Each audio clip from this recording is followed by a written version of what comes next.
You're listening to Ecto Portal, a journey into the unknown with Anthony Anderson and Verna Wilson.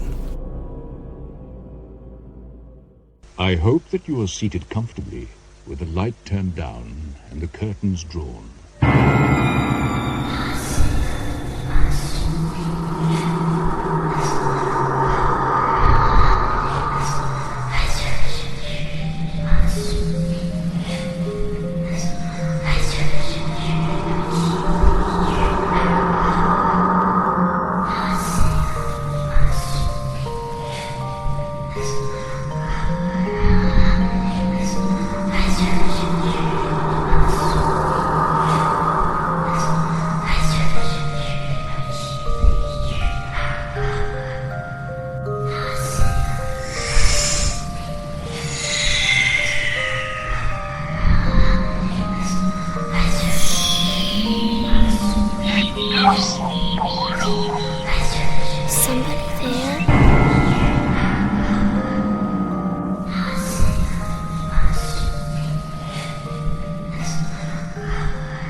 Hello, and welcome back to another episode of Ecto Portal. I'm Anthony Anderson, your host, and I'm here with my co-host, Verna Wilson. And we have quite an exciting show this week. What's our topic? It's presidents who consulted psychics. Presidents who consulted psychics. Yeah, now, our current they were just doing their patriotic duty. Our current presidents, I would not want them to consult psychics because they have enough fantasy, and I don't want a psychic to encourage them.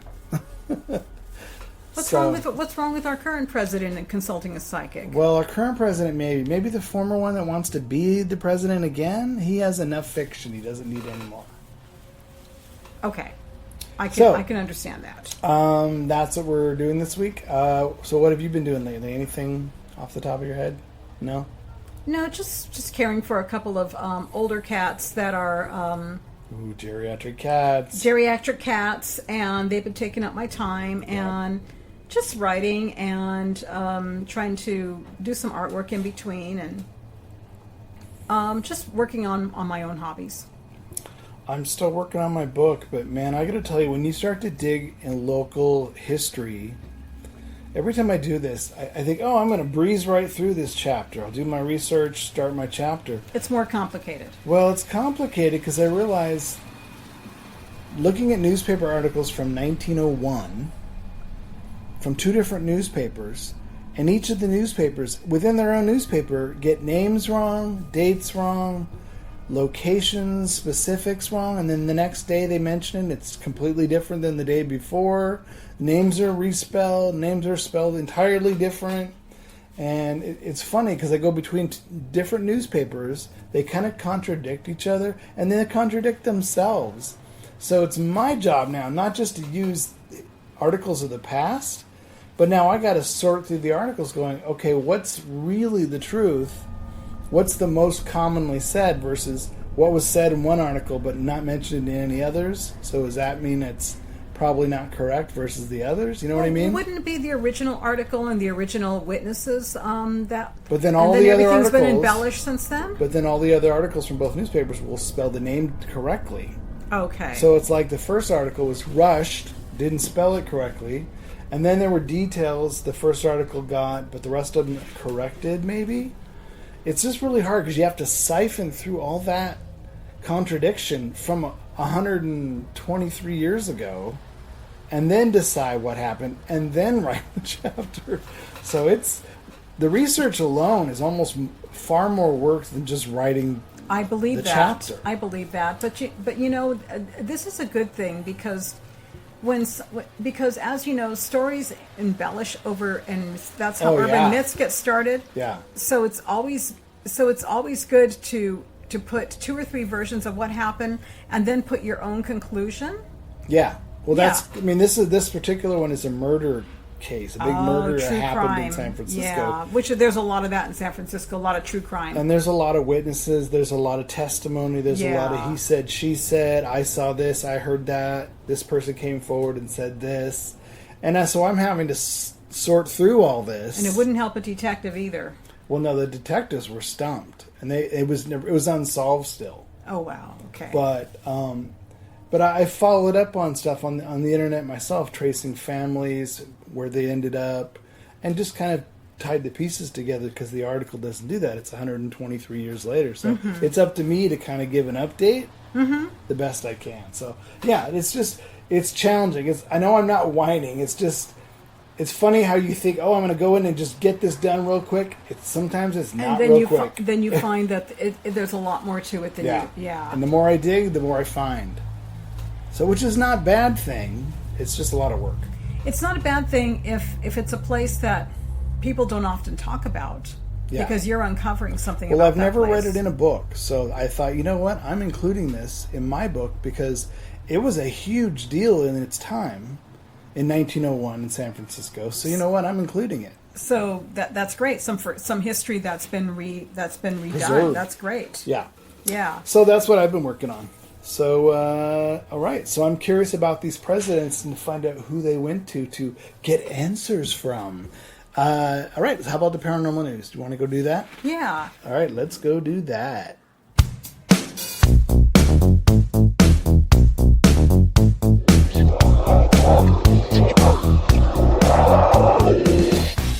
All right. This week on the paranormal news, got another Bigfoot story for you. Bigfoot again. Yeah, this happened actually Everybody's very been- recently. People just see him here and there. I know. Well, a mother and son were hunting in Minnesota and couldn't believe their eyes when they spotted a sizable bipedal creature they think may have been Bigfoot. And no, it wasn't Marjorie Taylor Greene. She wasn't there that night in Minnesota. But the possible Sasquatch sighting reportedly occurred in early October as Susie and Jeff Stanley were driving along the trail looking for birds to bag at the state's Mud Goose Wildlife Management Area. The grouse hunting effort required them to cruise along at a slow pace in order to see the birds. And they noticed on something unusual along the trail, yelling, "What the hell was that?"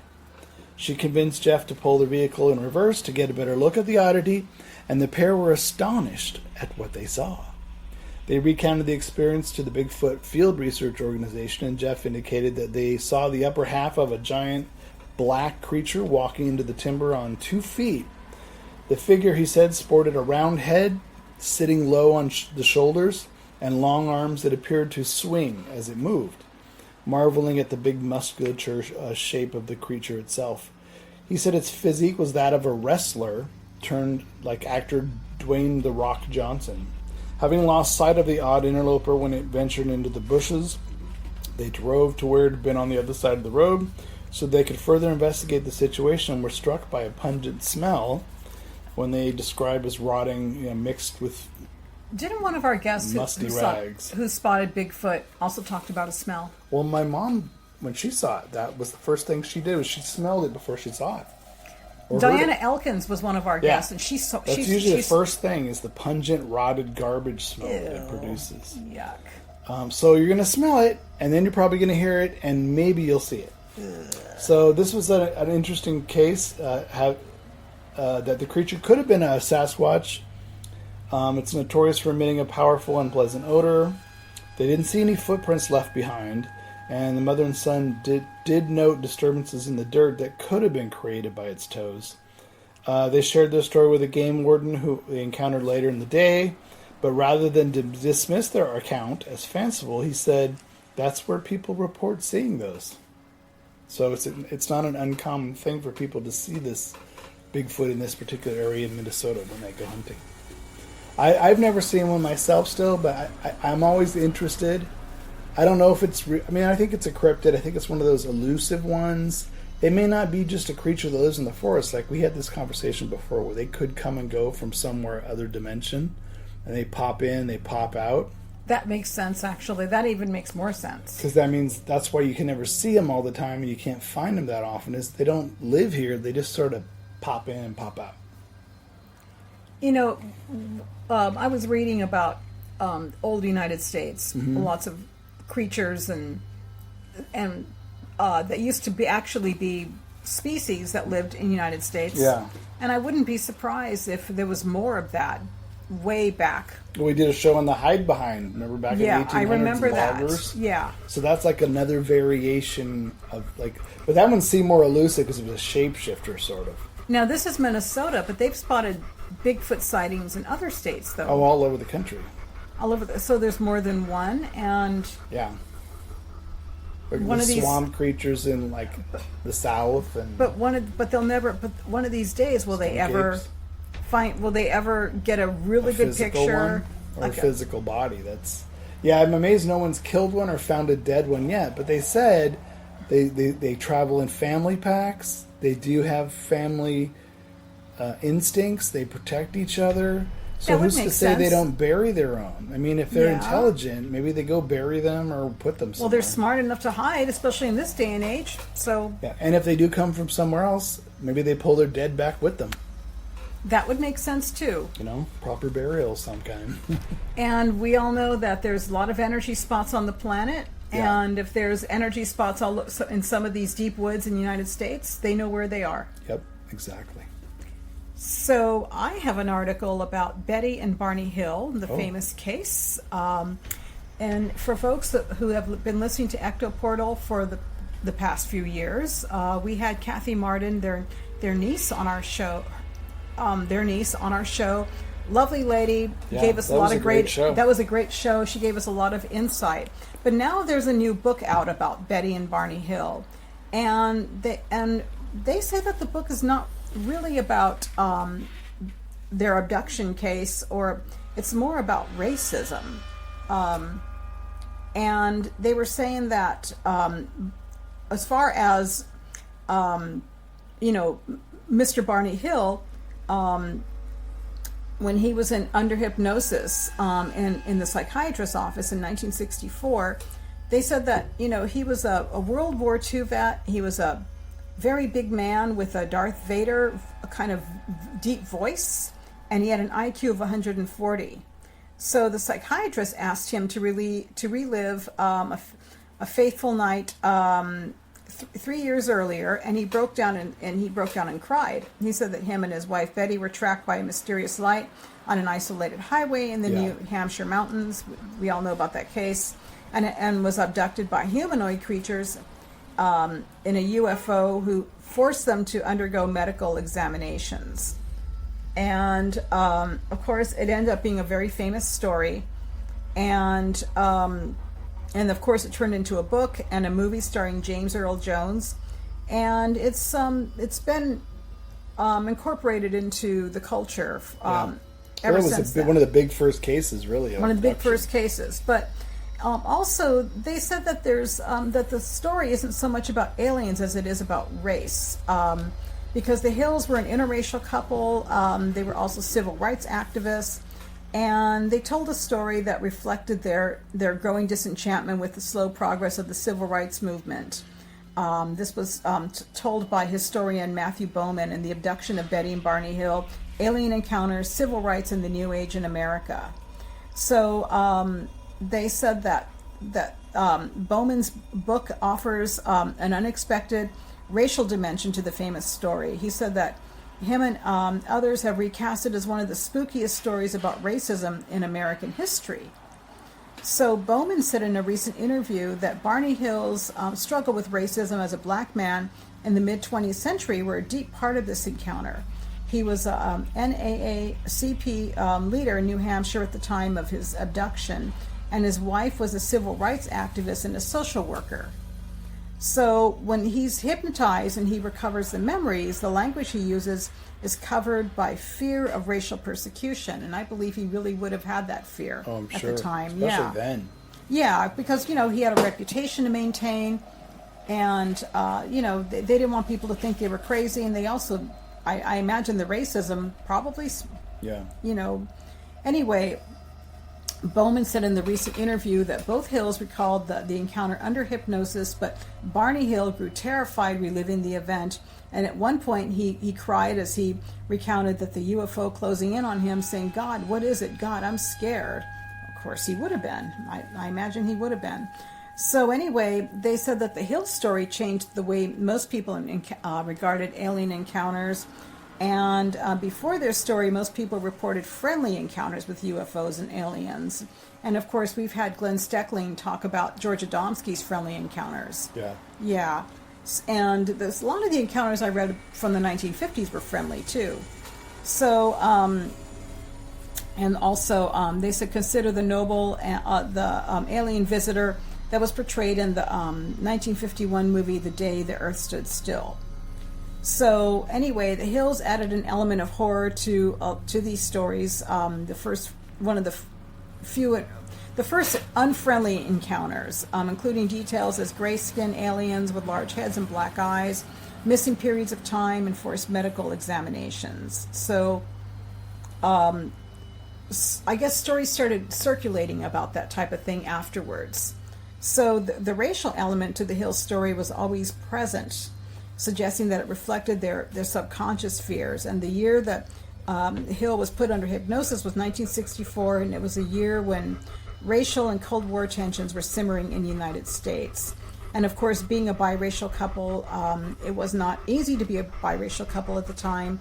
And this was told by Christopher Bader, a professor of sociology at California's Chapman University. He said in one interview, look what those aliens were, a mixture of black and white. I find that very meaningful. So anyway, they said that there's a lot of undercurrents there. And I guess Barney died of a stroke in 1969, and Betty continued to claim that the abduction occurred. Mm-hmm. And she continued to tell the story. She died in 2004. Yeah. So anyway, there's a new book out, and it gives a different element, and maybe we'll have the author of that book on the show one of these days. Yeah. I'd like to. I'm curious because, I mean, it's not...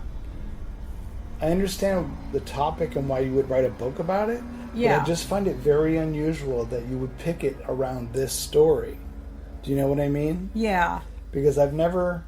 I mean, there's definitely... They did mention some of that. Whenever you read an article or see a TV show about this abduction, they do touch on that a little bit. The interracial couple, you know, the prejudice they both faced, but they carried on with their lives and their jobs and their, you know, civil rights. They fought for what was right. Sure. But they didn't... Even their niece didn't really... She didn't go into that very much. You know what I mean? But but that's a personal experience because maybe if she wasn't around then when this stuff happened, they may not have told her a lot of stuff of what happened. Maybe they didn't have a lot of this going on. But she saw it more from a family intimate point of view, not necessarily. Like they told her more about the abduction and what happened and that kind of stuff. Yeah. So I'd be curious to talk if Matthew Bowman, historian. Yeah. If he did come on as a guest, and I would be curious to find out. Okay, well, where did you get your output? Did you interview other family members? Did you interview other coworkers? Like, I'd like to learn a little bit more where he I'm just fascinated gets more to that conclusion. How it was developed. I think touching here, of course, he talked about being under hypnosis. Some of what came out is racial fears as well as fears of the abduction. Well, they're all itself. recorded. I mean, even on the audiobooks, you could hear all the regressive therapy sessions. So if he goes in, so anyway, it's a new book, and I'd like to get Matthew Bowman on here and delve into that more because it's a famous case, and even get Kathy back on. I'd love to get Kathy back on. That would be great, and ask her some questions about it. Yeah. So anyway, folks, if you're interested in that case, that's a new book that's just come out, and you may want to read it and get another side of the story to the famous case. Yep. Great. All right. And there you go, folks. There's the paranormal news, and we'll be right back with our episode.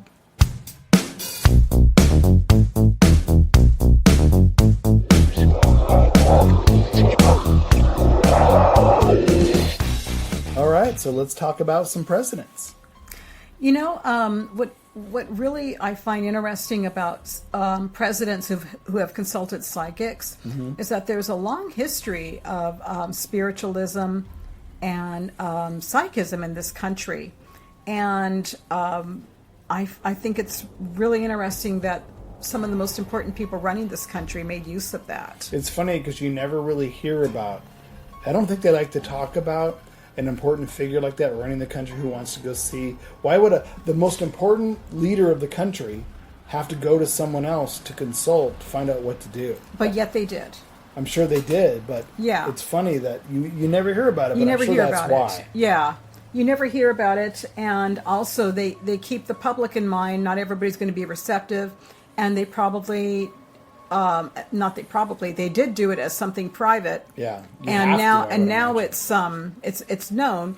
And we're going to start first with the father of our country, the founder, Mr. George Washington. Wow, I had no yeah. idea. Yeah. And you know how he knew about the birth of the country? From an apparition that he once had. And it was of a mysterious woman who told him about the United States and its significance in the world. He revealed this in 1778 to his close friend and confidant, Mr. Anthony Sherman. Do you know where it happened? No, I don't know where it happened, okay. but he had an apparition. Well, if he told someone, then obviously it was profound enough. Yeah, he had an apparition, and Sherman was a very close friend of his, and they both fought alongside each other. And he later wrote a book about his time with Washington, and Sherman talked about the vision that Washington shared with him. Washington mentioned to Sherman that during the darkest hours of the Revolutionary War at Valley Forge, where things were bleakest, and we all know about Valley Forge, it was not easy to survive that. Oh, yeah. That was cold, bitter. My great-grandfather was in Valley Forge. There's nothing left of the fort anymore. Yeah. Oh, there isn't? Really? Nothing. Oh, I've never been there, but you visited the place? Well, you on the highway and you look off, and that's where it's supposed to be. There's nothing there now. Oh, wow. Okay. Well, back to Valley Forge. When things were at their bleakest and everything seemed very hopeless, a strange woman appeared in his tent. And Washington asked her what she was doing there, but she kept staring at him without answering.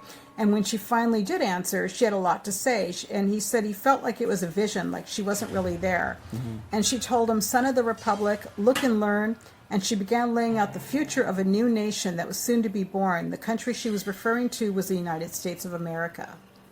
She showed him how this new nation would extend from the Atlantic to the Pacific Ocean. She told him it would become populated with villages and towns and cities all over the country, springing. And she said that it would continue until the cities were all over the entire country, from the East Coast to the West Coast. And when the visions were over, Washington did tell Sherman that he was startled, and he felt like he'd seen a vision that showed him the birth and progress and destiny of the United States.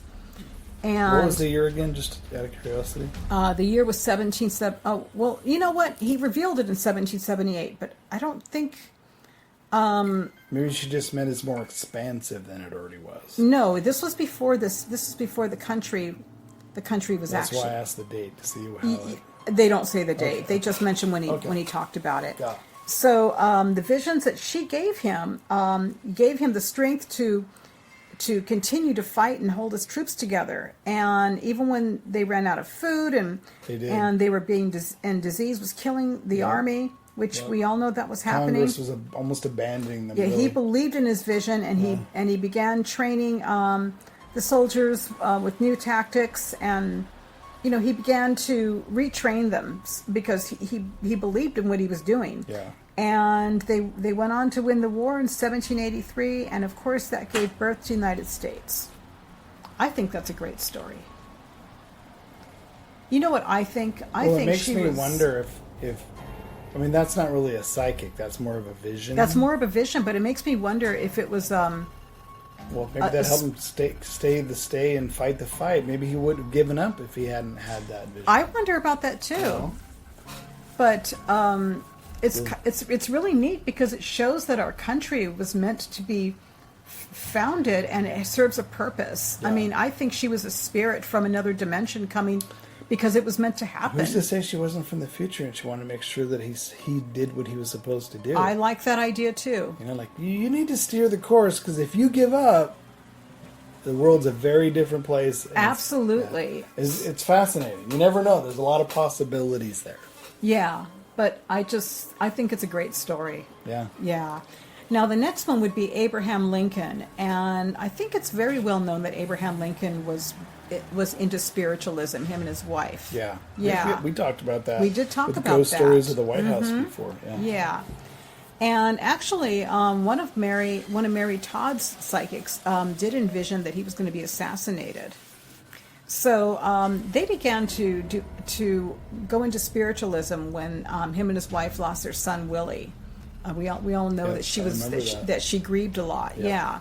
So Lincoln also supposedly was depressed, and he was trying to win the Civil War and run a nation. We all know about that. Yeah. There was so much opposition at the time too. Oh my gosh, that must have been. Think of all the things he had to deal with at the same time. That must have been crazy.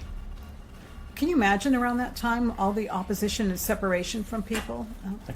I'm sure he's glad he didn't have the same kind of crazy in Congress that we have now, because I don't know if he would have dealt with that. Who knows how he would have dealt with that? Yeah. So anyway, all those things kept him occupied as a president, and Mary was overcome with grief at the same time, and she desperately was overcome with grief for her son, and that's when she turned to spiritualism. So they did held several. She contacted a few mediums. They held several seances at the White House, and Lincoln did attend them. He didn't attend all of them, but he attended the seances. And of all the mediums she reached out to, her favorite was a man from England named Charles Colchester, and he was the one who gave them the most accurate information. He warned the presidential couple about the assassination coming at the theater. Yeah. And that's all we really know about it. But that's who. But they were known for consulting mediums. Yeah. And it's interesting to note that Mary's the one that sought out the mediums and had the seances, and he attended. So he wasn't the aggressor and pursuer. He was just his wife. He was a participant. So he must have believed it to an extent, but obviously she was the driving force there. She was the driving force, yeah. So anyway, that's the story about those two. But gosh, it made me wonder. I wish he would have listened more about the assassination attempt in the theater, because if that would have been prevented. Hear about it. She probably thought, yeah, she's telling me this is going to happen, but I don't want it to happen, so I don't want to put any belief into it. A lot of people would do that. That would be their first instinct. This isn't going to happen. Now, here's a story that I did read once, and I don't remember where I read it, but Lincoln actually had a dream where he saw a man in a coffin, and he turned around. In the dream, he asked, "Who's in the coffin?" They said, "The president." And he said that the dream bothered him afterwards, but that he didn't. Of course, it was a dream to him. But with that warning and the psychic's warning, to me. I wonder how long was between the warning and the actual assassination. Well, it was a warning. Yeah. I mean, I believe in dreams and dream warnings, and I do believe that. Did she ever keep diaries or anything, Mary Lincoln? Because can you imagine what reading her diary would be like? I would like to read her diaries. I don't know that, but if they're available and they're available to read, I wouldn't mind reading some of hers. Because that would be another interesting show all in itself if you could read them and find all the details about the seances and the visits and also what was going on in the country at the time that really affected them. Yeah, so, but I think, and I still believe this, what she was doing was the birth of the Victorian spiritualist era. Because think about when that stuff was happening into the 1800s. Then we went right into the Victorian spiritualist era. And after the wars were over, it increased. Yeah. So it increased. It's almost on the cusp of that. Yeah, it increased, and then I think it started also becoming popular again during World War I when people were... same thing. World War I, World War II. Yeah, when people started losing a lot of their loved ones. Exactly. Now, the next one is Franklin D. Roosevelt. And Franklin D. Roosevelt did consult psychics, and he received guidance from readings regarding political matters before and during World War II. And I noticed that during a war is when the psychics and spiritualists really were doing a lot of job readings and Well, the insights. leaders probably thought, you know what, this couldn't hurt. Right. It's just advice. It's a perspective. It's their feelings, intentions, and what they perceive. Doesn't mean they're going to act on it. It just means they're listening to someone. Right. And during World War II, which some dark moments during World War II, which of course there were a lot of them, he was desperate for help, and he needed divine intervention to find out how he was going to handle the war. Yep. So in 1944, he actually consulted somebody named Jean Dixon into the Oval Office, and she consulted him on both military and personal matters. And he did ask her when the war would end, and she answered that it would be over sometime after 1945, mid-1945. And of course, that's when the war ended. Yeah. But unfortunately, he passed away before it actually ended, so he wasn't around to see that, which is sad, I think. How widely publicized her visit to the White House was. You I don't know, I'm but, just always I curious used to hear how. a lot about Jean Dixon. But I'm so- always curious, when you have something like that and there's that much information, there must have been some publicity around it. So the White House didn't mind it. So America had a very different perspective. Well, Let me finish. A I very will, different of course. perspective Yeah. of spiritualism. I know we're way away from the Victorian spiritualist era by this point, after World War II. But I think it was a little more... Seniors were a little more perceptive to it. It wasn't so poo-pooed about kids' ghost stories. That kind of merged into the 50s and the 60s. Oh, ghost stories, yeah, whatever. And then in the 70s, we kind of got into spiritualism again a little bit. And it's kind of been a bumpy road ever since.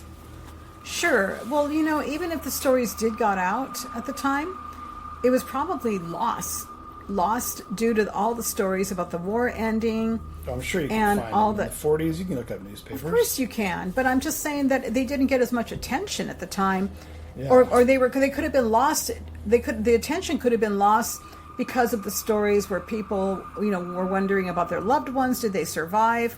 Or Buried on page 30 because it's not about the war. right, or there was so much going on when Yeah. the war ended that even if the stories were there, I think that they may not have gotten as much attention because of everything else going on at the Yeah. time. But I think they are worth looking into. I just find it fascinating that isn't something fiercely private that you would never want anyone to know, that the leader of your nation is consulting a psychic. Well, maybe they didn't. Maybe they didn't know. But I'm not saying that people believe in psychics or psychics wouldn't be okay with that. There's a lot of people who totally don't believe in this stuff would Of find it course not. appalling. Jean Dixon wrote some books, and she was very well known for her time. But you know what I'm saying. I There's do. a lot of people who would find it appalling knowing that happened. Of course they would have, but I don't think it was public knowledge at the time. Yeah. I think that Maybe it came out later. I think it came out later because Interesting, though. because people don't associate him with that. Yeah. I'm not surprised he did it, but I don't think it was public. I don't think he would have wanted it to be public knowledge.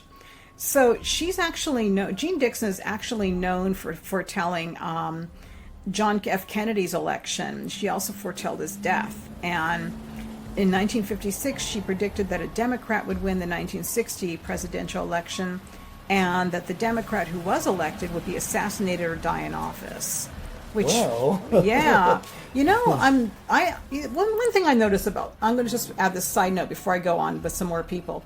One thing I noticed is that a lot of the psychics back then were stunningly accurate, and it's not that the psychics now aren't accurate, but gosh, we need that accuracy now with the way the world's running, and gosh, that would be. I'm just wondering now if behind the scenes some important people are consulting psychics, but we don't. Of course, they're not going to make it public because of everything else. But anyway, the next one is Richard Nixon. And Tricky Dick. Huh? Tricky Dick. Tricky Dick, that's right. And he actually had his secretary, Mary Rose Woods, to sort of be the person to come between him and the psychic, and he called Dixon the soothsayer. He had her do the consulting, and he had her consult Jean Dixon in 1971, and she told them that she had visions of a terrorist attack, and of course that Trade Center. yeah, that prompted Nixon to form a counterterrorism committee, and a few months afterwards, the Munich massacre occurred. Oh, Munich. Oh, yeah. Yeah. The Trade Center had one too. Don't forget that early in the 70s. Oh yeah, I guess I forgot about that. Yeah. First time. Yeah. So anyway, he referenced Jean Dixon and the predictions that she gave him. And I think there was Nixon in the Nixon White House tape recording. So he does talk about her. Yeah. And he speaks about the terrorist attack vision she had and what would have happened if they hadn't listened to her. And he suggests that they need contingency plans for hijacking, for kidnapping, and all kinds of things. So he believed it, even though he joked about it. He took the information very serious. Yeah. Now, didn't Jean Dixon used to also write a newspaper column? That's was what very I thought. common. I thought that's what I recognized the name was from a newspaper. Yeah. Now the next one is Ronald Reagan, and I've known about this one actually. Him and Nancy believed in psychics, and they used to get psychic readings all the time. So many believe that he survived his term in office because of a psychic named Joan Quigley, and Nancy was actually the one who used to consult Joan Quigley. So a White House aide who worked with Reagan provided some evidence about this time. She told the public that every significant decision and move made by the president was consulted in advance with a woman in San Francisco. But she didn't say who at the time. So I find it interesting that Nancy is spearheading it again, like kind of like Lincoln and Mary Lincoln. the women, wife. the women, yeah. The first lady's the one that's... Yeah, so Nancy actually did keep the consultations with Miss Joan Quigley a secret by paying her through a third party, and she was very embarrassed when it actually the public found out. See, this is what I'm saying. A lot of them just don't want to deal with, because it's not that she doesn't want to deal with it. It's she knows there's people who will just absolutely never understand. Yeah. So she of course she wrote a book in 1989 called My Turn, and what she said was, while astrology was a factor in determining Ronnie's schedule, it was never the only one, and he never based a political decision on it. And Quigley disagrees with that. She told the Los Angeles Times that she would participate in a more in-depth fashion, and that the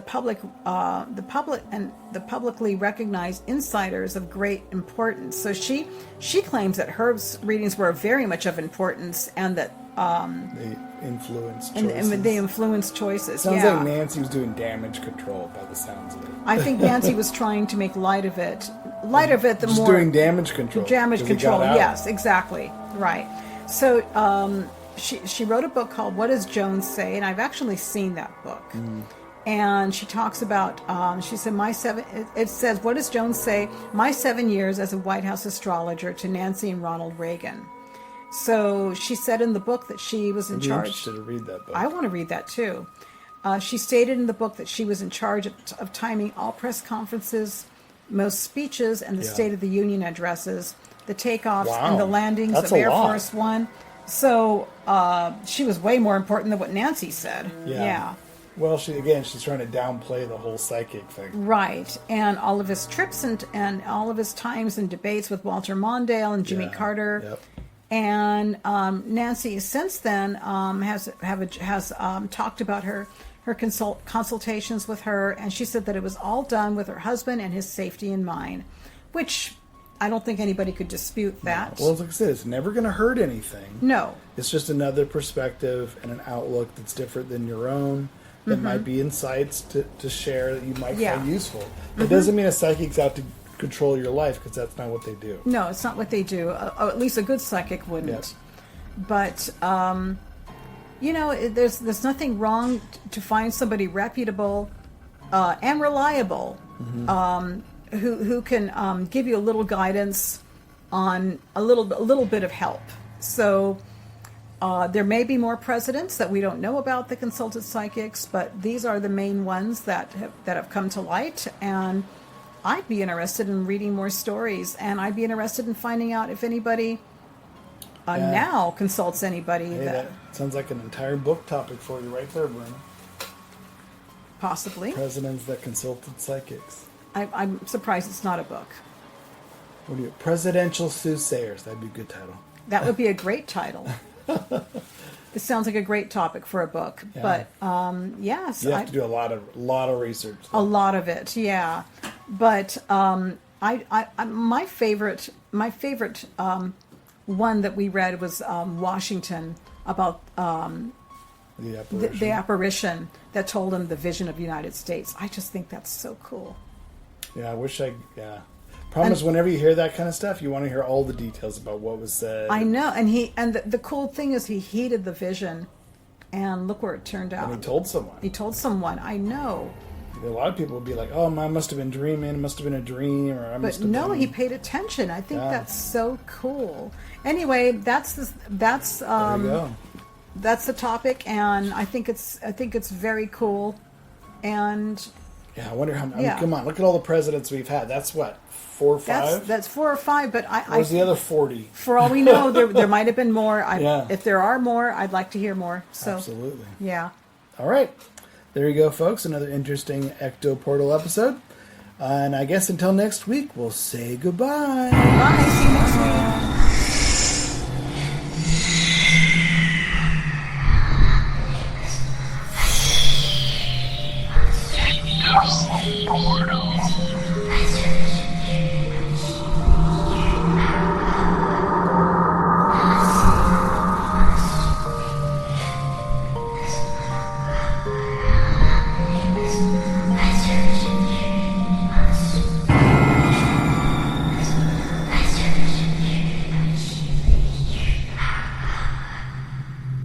Royalty-free, copyright-free music by Kevin MacLeod and Ross Bugden. Be sure to visit us at www.ectoportal.com. Check out our archives on YouTube and head on over for new episodes to ectoportal.podbean.com.